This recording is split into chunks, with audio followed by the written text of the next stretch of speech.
ni menya igbeni but me kan okura kira manfo no muntie ni ye say language no was the beginning. Enti papa no amomo friend Adam no ni Adam. Mama na amomo friend Eve no, that was not the word. Ye frɛ mo so de o nye no ana waka. Papa no ni din ankasa ye to no Adam, which means he took me out of it. Minya igbeni but igbeni wa ho be me witness. Say that is the meaning. So enna papa yi atnase na mo de mama menkyere mo ade ba ko ne yemfa adwento. Say efie we say ye mami Grace dia na se me ba ha meka se me ko he. Mami Grace fie. Simple. Okay, Adam na branch no mo si ofre Adam. Na ni fie ho de ekoye Edin bi dia. Who is Edin? Ni fie ho no no Edin no one hwan. Oh, it was the Adam they don't want us to know. Enti no wo mo yi em no wo ho. No mo de en share ho. Ti said de o mo de HH akohihye asem mu no. A wo hu say o kasa no.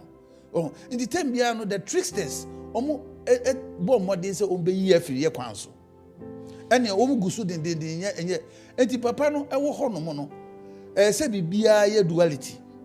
Ansana etimi produce whatever it's supposed to produce. And you know, the gods has to provide that for Adam. And the Adam so sorry you know who sa nipa no. Asem o kan wo kasa na ono etie no mu say ma wa meve. Miya igbenu, but what I know, what I was taught is what I'm teaching people. Ma wa meve say I have become two. Igbeni bi wo ha me bo ana. No. Or say I have become two. And the number two no and obroni say Eve. Or no na translation interpretation say it means mother of what? And no mama yanko bisa ne say sa language na sa Eve no efri bu bae no omo pinpoint ni yanko bisa. Bi de me bibia mpe no kore.